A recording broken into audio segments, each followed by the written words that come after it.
लोकसभा चुनाव के लिहाज से प्रदेश में दो बड़ी राजनीतिक पार्टियां हैं, कांग्रेस और बीजेपी। लोकसभा के पिछले दो चुनावों में फिलहाल बीजेपी का ही बोलबाला रहा, जहां बीजेपी ने सभी 25 सीटों पर कब्जा किया। 2019 में नागौर की सीट जरूर आरएलपी के खाते में गई थी और वहां से सांसद बने थे आरएलपी प्रमुख हनुमान बेनीवाल। लेकिन 2020 में ही किसान आंदोलन की उठती आवाजों को देखते हुए बेनीवाल ने बीजेपी से दामन छुड़ा लिया था और बीते विधानसभा चुनाव में बेनीवाल ने विधायकी का चुनाव लड़ा और नागौर की सांसदी से इस्तीफा दे दिया।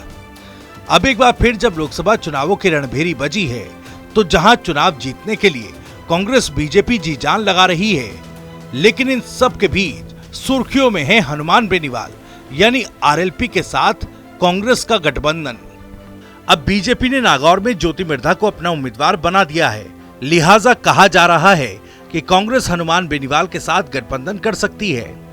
गठबंधन की खबरों के बीच चर्चा थी कि आरएलपी बाड़मेर और नागौर की सीट कांग्रेस से चाहती थी, लेकिन इन दोनों ही जिलों के कांग्रेस नेताओं का विरोध, साथ ही दिव्या मदेरणा के साथ भी बेनीवाल की वो बहस जो चर्चा का विषय बनी थी।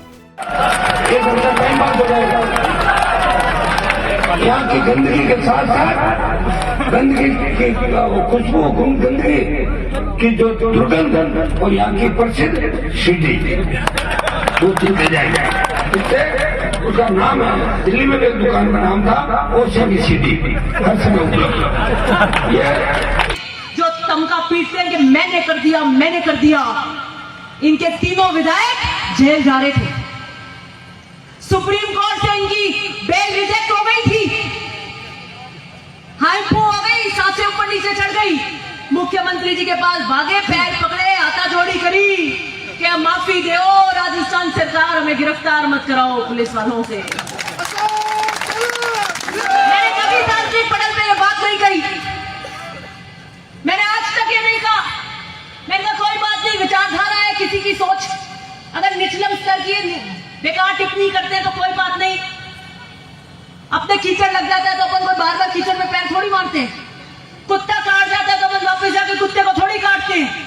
मैंने कहा करते रहते हैं, कोई बात नहीं। जब हाथी मस्त होकर चलता है तो पीछे भौंकते रहते हैं, कोई फर्क नहीं पड़ता। मैंने इससे पहले कभी नहीं कहा, बीच में मत बोलो, बीच में मत। मैंने इससे पहले कभी नहीं कहा। मैंने कहा आप जब इतनी अनर्गल और इतनी भद्दी टिप्पणियां कर रहे हो, बेटियों पे कर रहे हो, मारवाड़ की परंपरा है कि दुश्मन की बेटी भी आ जाए तो झुककर पैर धोते हैं, उसको ओढ़नी उड़ाते हैं। मैं तो आपके समाज की बेटी हूँ, आपके यहाँ पे मारवाड़ की बेटी हूँ, और मेरा ये गुनाह है कि मैं ईमानदारी से काम करती हूँ। मैं बंद कमरों में समझौते नहीं करती। किसान राजनीति के नाम पे वोट लेकर आपके वोट को खेतासर के रावलों में नहीं बेचती। दिव्या मदेरणा ही नहीं बल्कि हरीश चौधरी के साथ भी बेनीवाल के आरोप प्रत्यारोप की खबरें सुर्खियों में रह चुकी हैं। कांग्रेस ने गुरुवार को जारी की गई अपनी तीसरी सूची में राजस्थान से 5 और दावेदारों को मैदान में उतारा है, जबकि सीकर की सीट सीपीआईएम के लिए छोड़ दी। अभी भी नागौर समेत 9 सीटें हैं जहां कांग्रेस ने उम्मीदवार नहीं उतारे।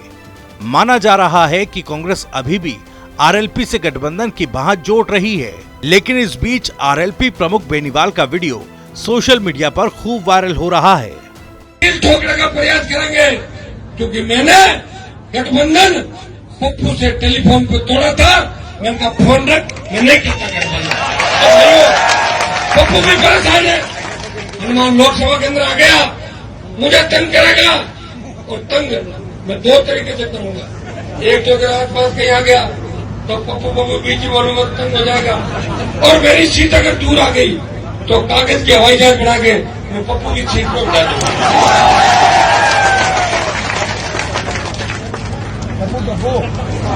अब 5 बजने वाली है।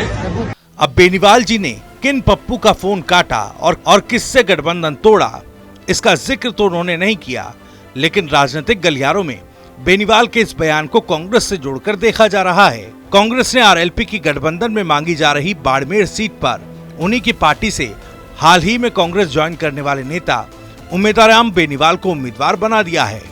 नागौर की सीट पर कांग्रेस क्या अब भी बेनीवाल से गठबंधन का इंतजार कर रही है, ये देखना जरूर दिलचस्प होगा। वैसे नागौर में बीजेपी की उम्मीदवार ज्योति मिर्धा कभी कांग्रेस के टिकट पर नागौर से ही चुनाव जीतकर सांसद रह चुकी हैं। 2014 में उन्हें बीजेपी के उम्मीदवार CR चौधरी ने मात दी थी, जिसका श्रेय हनुमान बेनीवाल ने लिया था।